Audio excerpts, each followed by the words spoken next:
Godzilla is by far one of the most iconic characters out there, particularly amongst monster film enjoyers. Throughout the decades, he has fought a wide menagerie of impressive and brutal opponents. From the metallic fiend, Mechagodzilla, the Scarlet Demon that personifies Godzilla's doomsday, Destroya, literal gods like Marvel's Thor, the Man of Tomorrow, DC Superman, and of course, his arch-nemesis, King Ghidorah, a three-headed terror that was hell-bent on the destruction of the Earth and beyond. Dragon Ball Z Saiyan Saga gave the heroes a similar predicament to overcome, the impending doom of the planet itself in the form of Vegeta and Nappa, who could obliterate entire planets with ease. But what if the dreadful space wyvern existed in the world of Dragon Ball and stumbled upon the Earth shortly after? Would the Z-Fighters be able to stop its rampage, or have their planet become eradicated like many others before it? In these scenarios, we will use the Showa-era version of King Ghidorah and will analyze the Z-Fighters through numerous sagas to determine how they would fare against a mighty space titan. So without further ado, let's get right into it. To get things right into gear, we will assume that one scenario will be in a universe where Goku managed to arrive earlier in the battle against the Saiyans, with them managing to defeat Nappa easily, and then Vegeta with a lot of difficulty. With Piccolo surviving, they managed to revive whoever died in the encounter and seemed to avoid the need to go to Namek entirely. In effect, they would also evade the brutal Space Emperor, Frieza. But if things were to get really dicey for the heroes, we can just bring in later iterations of the Z-Fighters to see how they would fare. Shortly after Goku and the others recover all of their injuries, they sense a large energy signature that rivals that of the Saiyans coming towards the Earth, crashing in the process within a meteor. The Z-Fighters decide to track down and meet up at the crash site, and soon afterwards, they are met with the Golden Dragon himself, enveloped in a bright ki from all of the cosmic rays it has absorbed in its lifetime, and it hungers for destruction. The Z-Fighters brace themselves, some looking confident and others looking unsure, but they cannot be too sure of themselves just after tempting death against the Saiyans. So how strong is Showa Ghidorah? Well, within his first appearance, 1964's Ghidorah, the three-headed monster, he is stated as having life-wiped Venus in a day, and this is confirmed by a guidebook. He proves to be such a huge threat to the Earth itself, to the point that Godzilla, Rodan, and Mothra had to ally up to get him to retreat from the Earth after an intense battle. Eventually, Ghidorah returns in Invasion of the Astro Monster and the Zone Fighter TV series, which is canon to the Showa era. In the series, he proves to be able to withstand life-wiping, planetary, and perhaps even stellar ranges of power in his body, because, in tandem with a cosmic dark prism, he manages to absorb the sunshine so much that he actively made it dim. He actually absorbs his energy for at least a few minutes, which is pretty crazy, because if the sun releases multi-continental wiping levels of power every second, it's fair to say that Ghidorah is absorbing multitudes of times that energy level amount, and is arguably absorbing enough energy to wipe out planets and stars of variable sizes in the process. This planetary range is consistent because there are guidebooks that state that King Ghidorah is unrivaled in space, which would likely include the projectiles the Zone Fighter series Garoga aliens can launch, which can destroy planets. To further back up that he can potentially absorb planetary and stellar ranges of power, he is stated as being able to absorb cosmic energy numerous times, which if it's referring to cosmic rays, it has quite an effect on Ghidorah's power interpretation, because cosmic rays usually come from things like the sun, supernovas, and even black holes. And to put it into perspective, even the smallest supernovas can release more energy than our sun will in its entire lifetime. By the time of 1968's Destroy All Monsters, which is the last Showa film chronologically speaking, Ghidorah is such a huge threat that even late-game era Godzilla and the other kaijus had to team up to overwhelm him, with Godzilla long before reaching his peak already being comparable to Zone Fighter, who could take hits from and eventually defeat even 4th-dimensional kaiju. Showa Godzilla has also done other impressive stuff, such as being able to punch through a construct that even his atomic breath couldn't pierce through, and he's also been able to damage and rip apart Mechagodzilla's head, who could withstand his own energy attack reflected at him by a factor of 10 times. The same Mechagodzilla who had already surpassed early King Ghidorah even prior to his upgrade, meaning that even life-wiping to planetary levels of power already become light work by the time we get to the later parts of the Showa era. As for combat speed and reaction times, he is at least Mach 3, but he's actually relativistic to being several times faster than light due to him scaling to Godzilla and other kaijus who have reacted to light-based attacks, which are referred to as being lights, rays, and beams numerous times in the guidebooks as well. For instance, we have seen King Caesar react to and reflect Mechagodzilla's energy attack, we've also witnessed Godzilla reacting to Mechagodzilla's space beams, and we have also seen Godzilla react to point-blank gravity beams from King Ghidorah. And to further curb any doubt that they can operate at these superluminal speeds, King Ghidorah has even been able to react to and fire gravity beams at Zone Fighter, traversing across planets in mere moments. And although not applicable to his combat speeds, he has been able to fly across star systems in less than 15 minutes, going by cinematic timing. As for the Z-Fighters, how strong are they during this time? Well, according to Daizenshu 7, the Earth's protectors have power levels ranging from 610 for fodder like Chaozu, 1770 for Krillin, 2800 for Gohan, and upwards of 3500 for Piccolo. This means that even the weakest in their ranks is able to wipe out moons multiple times over, with the stronger ones like Yamcha, Tien, and Krillin being able to destroy small planets. You could even argue that they reach outright planetary ranges of power, due to even inferior characters like King Piccolo stating that he could wipe out the Earth, and with Piccolo Jr. stating that pre-training Uzaru Gohan would be able to destroy everything in his rampage. Goku is also confirmed in the manga and in the Daizenshu as having an energy rating of 8000 in base form, let alone with his Kaioken boosts. With his largest multiplication being Kaioken times 4 at the time, he can easily wipe out multiple planets and even large planets. You could also scale all of these fellas well above Garlic Jr., who could create the Dead Zone, which is described in the Daizenshu as being a hyperspace, with a hyperspace either referring to a space with more than 3 dimensions, or a faster than light travel method like we have seen in Star Wars. So, just like with the 4th dimensional stuff for Ghidorah, we can argue that Dragon Ball Z has such a thing in their arsenal as well, despite how inconsistent it might seem compared to the later feats and the levels of power showcased in the series.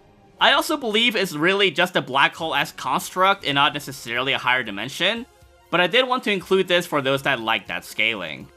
Obviously, if the Z-Fighters have recovered and likely trained in some way during their peacetime, they are at least above those power levels, and it's quite clear that Son Goku and Son Gohan would receive a Zenkai boost and perhaps even a large one, depending on how hard they went during the Saiyan invasion. In terms of speed, Dragon Ball characters are casually several times faster than light, with Son Goku in base alone already being over 8 times stronger and faster than his max power level when he fought Raditz. The same Raditz who toyed with a post-Dragon Ball Goku, who was already faster than he was when he faced the Red Ribbon Army, who could fire lasers at him, or like when he grabbed Master Roshi's glasses before Tien's solar flare could hit his eyes. Even Chaozu of all people surpasses that level of power and speed, showcased by OG Dragon Ball Goku, as with the others. So, now that we have gone over each faction, who would win this battle for the fate of the Earth? Well, I think that it depends on how highly you interpret Ghidorah's power and how well charged he is.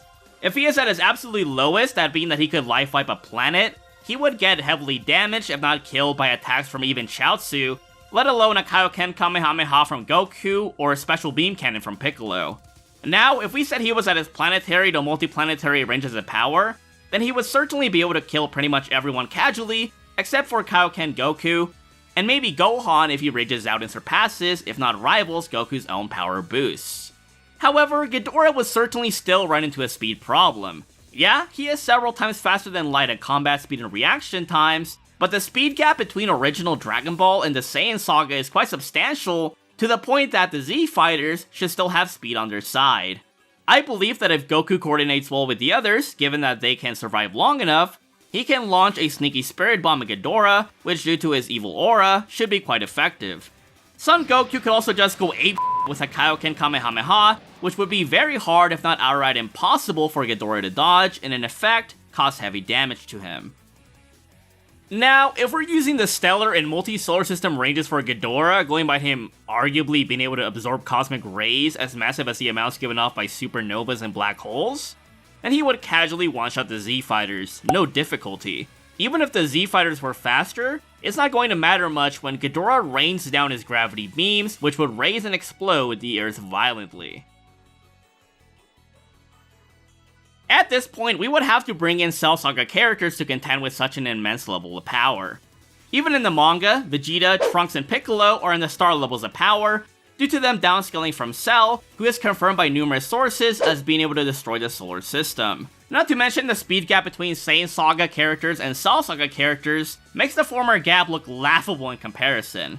So even if Ghidorah had comparable or superior levels of attack potency and durability, if the Z-Fighters work well together, they can spam it with enough energy blast that they can wear it down and eventually land a critical hit on it.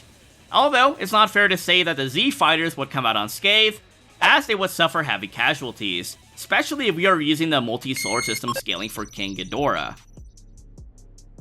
However, I think that Son Gohan would ultimately be able to finish the job even if his father, mentor, and his comrades fall in the battle, and that's due to him scaling to anime perfect Cell, who, as I covered extensively in my Saitama vs. Cell video, is able to threaten to destroy the universe, which is stated by the anime episode guides, the manga, and both the Z and Kai anime episodes. Even if he cannot destroy it in one shot, if he could wipe out chunks of it, it would still put him in the galactic to multi-galactic levels at least. Arguably even higher if you think that the Dragon Ball universe is truly infinite, and in effect would have infinite galaxies. Case in point, I think that even this hyper-powered up version of Ghidorah would get one-shotted and blitzed by Gohan if he is superior to Cell. Now, if we were to use the 4th dimensional scaling for King Ghidorah going off the Zone Fighter stuff, which I find to be highly inconsistent, then Ghidorah would certainly have greater levels of attack power than Gohan, but he would still have great difficulty hitting him with his gravity beams. But it's fair to say that it wouldn't really matter because Ghidorah would just direct his hatred and not being able to hit Gohan towards the Earth and win in the end. With Gohan likely not being able to breathe in space, going by some statements in the Super manga. Although, this is somewhat contradicted by the Z anime and the Super anime as well. At this point, in order to match Ghidorah's 4th dimensional power, we would essentially have to bring in anime Goku to finish the job with the mighty golden evolution known as Super Saiyan 3. Although, you can argue that even inferior characters like Son Gohan, Gotenks, and Vegeta could body Ghidorah as well, depending on how you think they scale to Kakarot. If Goku scales somewhat to Kid Buu, who is stated by numerous sources as being the strongest Buu, arguably above even Super Buuhan, who was threatening to collapse dimensions in order to destroy the infinite living universe with his raw power alone, then he would be able to overwhelm Ghidorah for sure. And you guys know I'm Team Buuhan all the way, but if we're going up against a wanked Ghidorah, we have to use a wanked Goku as well. And don't even get me started on the disgustingly even higher speed gap that occurs during this time where even base Goku, prior to the Buu Saga, was able to cross distances encompassing entire infinite universes within mere moments, let alone the speeds he would have as a Super Saiyan, Super Saiyan 2, or Super Saiyan 3. Either way, if Goku can slam, it's quite clear that Super Vegeta would slam even harder if you think the need for fusion would arise. Now, if it's the Z-Fighters within current Dragon Ball Super, so many of them one-shot it's not even funny. Even an inexperienced Super Saiyan God Goku while fighting Beerus was able to threaten to wipe out the entire Universe 7 macrocosm, which is composed of several infinite time-space continuums, putting it well above Ghidorah's 4D power-up. That's not even mentioning all of the boosts that Goku and Vegeta get during Super, even prior to the Tournament of Power, or their evolved forms and godly techniques. Base Goku, base Gohan, base Vegeta, base Piccolo, and whoever scales to them would be able to slap around the Golden Dragon and kill him before he can even react. Android 18, Android 17, and Krillin, yep, even Krillin, would slam this 4D Ghidorah, since he has fought furries from Universe 4 who could give his wife a hard time, the same one who could withstand his from Aniraza, and due to him being able to finesse Gohan and seemingly push Goku into using Super Saiyan, who at this point had already encountered the might of Goku Black and his rematch with the Timeskip Assassin, Hit. In the end, the Z-Fighters will be triumphant overall more times than not. But it's fair to say that the earlier Saga versions of the characters would certainly struggle if not outright lose if they must face off against the higher end metas for the Wyvern's power. But yeah, that's generally what I think would happen to the Space Tyrant and the Earth, depending on how highly you scale him and the heroes. Do you agree? Which side were you betting for and against in this versus battle? Please let me know what you think in the comments below. Thanks for watching, and peace out.